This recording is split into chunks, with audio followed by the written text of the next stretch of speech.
তো আজকে অনেক কিছুই ক্লিয়ার করার জন্য আমি আসলাম। কেন আজকে আমি সবার কাছে খারাপ, সবার কাছে কালার, সেগুলো সব আমি আজ এক এক করে তোমাদের সবার মাঝে ক্লিয়ার করব।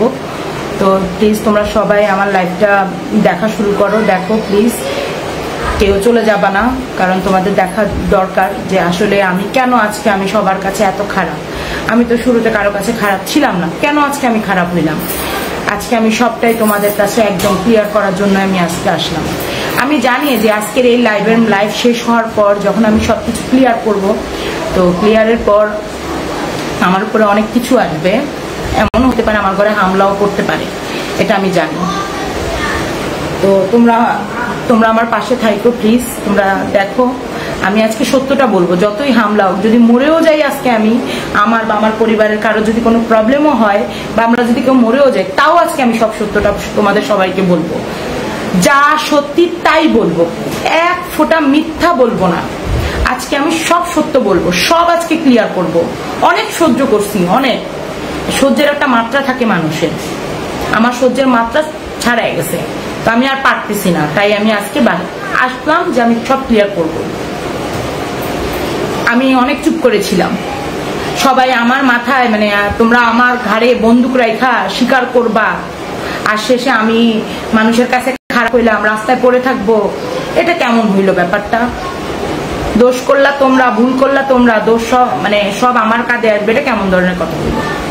আর 10 জন কখনো খারাপ হয় না, একজন খারাপ হতে পারে, একজন খারাপ হইতে পারে। এখানে কে যেন লিখছে হ্যালো বাবি, তুমি দেখো তো আছে কমেন্টগুলো একটু দেখো, হ্যাঁ কমেন্টগুলো দেখো। তো ক্লিয়ার করার জন্য আমি আসলাম যে সবাই তো আমাকে খারাপ জানতেছেন যে পাশের বাসার ভাবি চামচা, পাশের বাসার ভাবি খারাপ, পাশের বাসার ভাবির জন্য আখির সংসার ভাঙছে। আজকে আমি এটাই ক্লিয়ার করবো যে পাশের বাসার ভাবির জন্য কেন সংসার ভাববে, পাশের বাসার ভাবি কেন সংসার ভাঙবে? আমি কি আখির সতীন? আবার লাইভের মধ্যে অনেকে বলে, মানে অনেকে লাইভে গিয়ে বলে যে আমি ব্ল্যাক ম্যাজিক করছি। তো আমি বলতে চাই, আমি কেন ব্ল্যাক ম্যাজিক করব? আমি কি তাদের মানে তার সতীন লাগে যে আমি তারে ব্ল্যাক ম্যাজিক করবো? হ্যাঁ, মানে সব সময় একটা জিনিসই সবার কাঁধে মাথা রাখা তুমি উপরে উঠবা। আমি বলি তোমার, তুমি এতে জানো, আমি যেটা বলি সেটা শোনো। প্রথমত তোমার তাদের সাথে সম্পর্কটা তৈরি হয়েছে কিভাবে? এটা মোটামুটি সবাই জানো, আমার মানে সবাই জানে না, তুমি আজকে বলবা, জানতে চাও না তুমি তাও।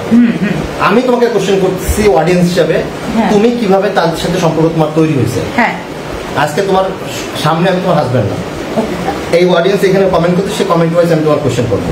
অবশ্যই আমি তোমাকে দুটো বাজে কথা বলবো আজকে, সেটা তোমার সহ্য করতে হবে। ঠিক আছে, সেটা হচ্ছে তুমি এই দেশের সম্পর্ক তোমার তৈরি হয়েছে কিভাবে? তাদের সাথে আমার সম্পর্ক তৈরি হওয়ার কারণ, সম্পর্ক তৈরি হওয়ার কারণ তোমরা জানো যে আমার ছেলে এনআইসিইউ তে ছিল, আমার ছেলে অসুস্থ ছিল, তা আলিশা অসুস্থ ছিল এনআইসিইউ থেকে আব্বার সাথে আমার হাজবেন্ডের মানে তোমাদের ভাইয়ার পরিচয় হয়, সেখান থেকে তাদের সাথে আমাদের আস্তে আস্তে রিলেশন স্টার্ট হয়। আচ্ছা, তুমি ব্লগ লাইফে কেন আসছিলা? তাদের জন্য আসছিলাম। তারা আমি আগে বলি, আমি যখন তুমি যখন লাইভে মানে ব্লগ লাইনে নামছো, তার আগে ইনফ্লুয়েন্স তোমাকে কে করছিল? তারা করে আহাদ ভাই করছিল। সে তোমার ভালোর জন্যই করছিল, এটা আসলে খারাপ কিছু না, সে তোমার ভালো, আমাকে বুঝাইছিল। হ্যাঁ, তুমি সম্পর্কটা বিল্ড আপের জন্য যতটুকু সময় তাকে দেওয়া যাবে ততটুকু তুমি সময় দিছো। তুমি এই বাসাতে যাওয়া আসা কিভাবে করতাম, কিরকম যাওয়া আসা করতাম? অনেক যাওয়া আসা হইতো, তারাই ফোন দিয়ে আমাকে নিত, তাদের যে কোনো কাজে তারাই কল দিত, আমরা যাইতাম। এমন না যে আমি নিজে সাইডে সারাদিন তার বাসায় গিয়ে পড়ে থাকতাম।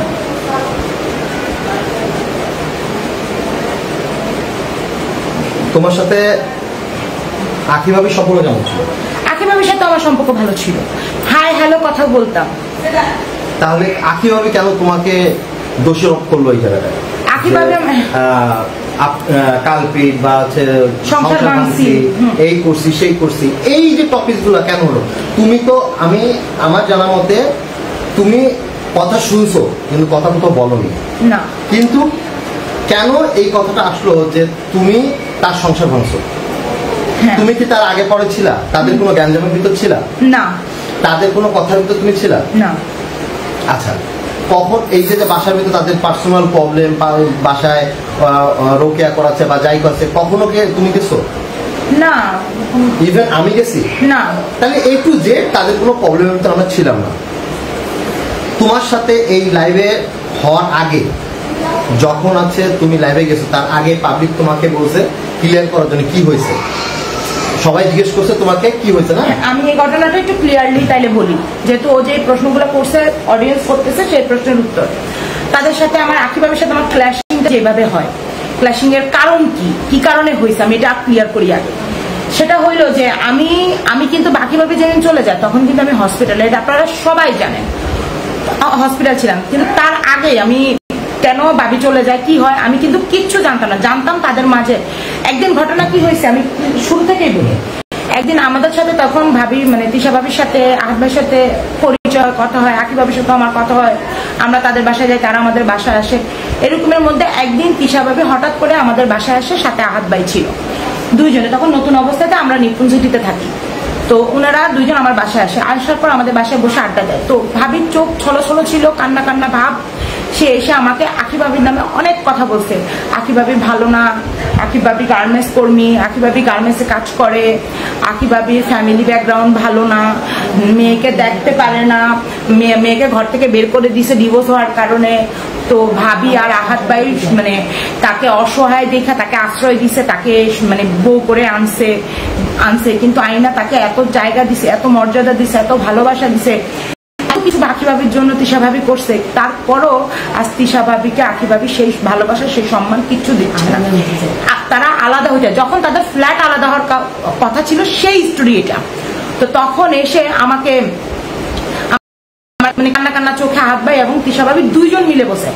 এখন আমাকে বলেন, আমি তাদের সাথে নতুন সম্পর্ক তৈরি হয়েছে, এখন যেখানে আকি ভাবির বিরুদ্ধে সতীন নয় আমাকে বলতেছে, সেখানে হাজবেন্ডও সতীনের পক্ষে আমার সাথে বলতেছে, তাহলে আমি এটা কিভাবে বুঝবো যে এটা কোনটা সত্য কোনটা মিথ্যা? অনেক কথা বলছে, অনেক আকি ভাবির নামে অনেক কথা বলছে, বলে টলে দেখো ভাবি আজকে ফ্ল্যাট আলাদা করে চলে যাইতে চাইতেছে, হ্যাঁ আমার আকির জন্য অনেক কষ্ট হইতেছে, ভাবি আকি কেন চলে যায়, ভাবি তুমি একটু বোঝাও আকি যেন আলাদা না হয়। এইভাবে করে আমাকে কান্না করে করে সে অনেক বুঝাইতেছে, কিন্তু আকির নামে বদনামও বলতেছে আকি ভাবির নামে আমার কাছে। এই দিক দিয়ে আকি ভাবির জন্য তার কষ্ট হচ্ছে, একটু আমাকে বুঝাচ্ছে। তা আমি ভাবলাম যে আরে মেয়েটা মনে সত্যি সতীনকে অনেক ভালোবাসে, তা আমারও তার প্রতি আমার সিম্পাথি কাজ করছে, আমারও তার প্রতি ভালোবাসা কাজ করছে যে আরে একটা সতীনরে বুঝি এত ভালোবাসে আর সে তার সাথে বুঝি সে এমন করে, এটা আমার কষ্ট লাগে। তারপরে আর তারপরের দিন 2 দিন পরে কিন্তু মোর বিয়ে, তারপর আমরা বাসায় গেছি, আমাদেরকে ডাকছে মোর বিয়েতে, ডাক্তার বাসায় গেছি আর আমার ভাবি বলতেছে ভাবি আগে এখন আর আলাদা হবে না, আমরা একসাথেই থাকবো, এটা নিয়ে আর কথা বললো না। পরে আমি আচ্ছা ঠিক আছে।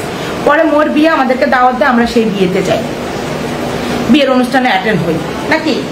আচ্ছা এই বন্ধুরা তুমি আমার সবাই বলতেছে যেটা তুমি শর্টে বলার জন্য, মেন সবাই অনেক কিছু জানে, হ্যাঁ তোমার সম্পর্ক, তোমার সাথে সম্পর্ক কি ছিল বা অনেক কিছু জানে, খারাপ হোক ভালো, খারাপটা হয়েছে তো তোমার আখির সাথে জ্ঞানজাম হওয়ার পরে তোমার খারাপটা হয়েছে। হ্যাঁ আচ্ছা তুমি আখিরের দুটো কথা বলছো তো, তার বিনিময়ে সে একটা টেক্সট করছে, তার বিনিময়ে তুমি রাগ হয়ে দুটো কথা বলছো, এটা তোমার অন্যায় ছিল যে তুমি রাগের মাথায় বসে থাকবে, তুমি এটা তো রাগের মাথায় বসছো, তা এইখানে কথা ছড়াছড়ি হয়েছে তুমি তাকে বলছো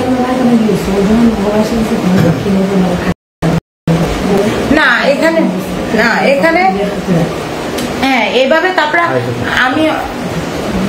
আমি এখানে মানে এখানে হয়েছে কি, আকি ভাবিদের বাসায় যাইতাম, তো ভাবি আমি আকি ভাবির সাথে মোটামুটি কথা বলতাম, আকি ভাবি আমাদের বাসায় আসতো যাইতো। তো এইভাবে আর কি যখন দেখলাম আকি ভাবিও আমাকে দুষ্টামি কইরা মুটকি ভাবি এইগুলো বলে ডাকতো, তো যখন বলতো আমিও হাইসা উড়াই দিতাম, ভাবি আমাকে দুষ্টামি করে বলে আমিও হাইসা উড়াই দিতাম। একদিন আবার আমি আর মৌ আর আরিফ যখন চলে যাওয়ার পরে আমাদেরকে ডাইকা নিছিল বাসায়, ডাইকা ডাক দেওয়ার পর আমরা বাসায় গেছি, যাওয়ার পরে তখন মানে ওরা আমাদের কাছে মৌ আরিফের নামে কথা বলতেছে, মৌ আরিফ এই করছে সেই করছে, নানার কথা বলছে, আমরা শুনছি। তো তখনই আকি ভাবিটা বলছিল যে ভাই স্বার্থের জন্য আসছেন, স্বার্থ পুরাই গেলে তার আসবেন না। তখন তোমাদের ভাই আবার বলছে ভাবি আপনি এটা কি বললেন, তো তোমাদের ভাই আবার এই কথা, তখন আকি ভাবির এই ব্যাপারে কষ্ট পাইছে। এই দিক দিয়ে তিশা ভাবি আমার কাছে আকি ভাবির নামে মোটামুটি সবসময় গসিপ করতো, সবসময় বলতো। এইদিকে ভাবি এই কথা বলছে, তা আমার মনে হলো আরে আখি ভাবির মনে আসলে ব্যবহারটা ভালো না, উনি মনে আসলে সত্যি এমন করে, আমার ভিতরে এরকম হয়েছে। আর একটা জিনিসকে জানো, নতুন নতুন কোনো যখন সম্পর্ক হয় তখন কাউকে বোঝা যায় না যে সে কেমন। আর তাদের ফ্যামিলিতে যখন নতুন সম্পর্ক হয়, মিলতে যায়, কথা বলতে যায়, তখন তিশা ভাবির ফ্যামিলিটা এমন যে এমন ভালোবাসা উতরায় ঢাইলা দেয় যে তোমার মনে হইব তারা এত ভালো, এত ভালো, এত ভালোবাসা উতলায় পড়ে, বুঝতেই পারবে না যে তাদের ভিতরে কোন রকম কোনো খুদ আছে, ইয়ে আছে, এমন ভাবে ভালোবাসা উতলায় দেয়। কিন্তু পরবর্তীতে দেখা যায় যেগুলো সব তাদের স্বার্থের জন্য, এগুলো সব তারা স্বার্থের জন্য ইউজ করে। এই যে আমার সাথে যে ভালোবাসাটা তারা প্রথম থেকে নতুন করে খেলছিল, এটা খেলছিল আমাকে আখি চলে যাওয়ার পর আখির বিরুদ্ধে দাঁড়া করানোর জন্য, আখির বিরুদ্ধে দাঁড়া করানোর জন্যই আমার সাথে তারা এই ভালোবাসার নাটক খেলছিল, সেটা আমি পরবর্তীতে বুঝতে পারি। এবং যখন আখি ভাবি চলে যায়, যাওয়ার পর আমাকে এসে তারা, আমি হসপিটাল থেকে আসার পর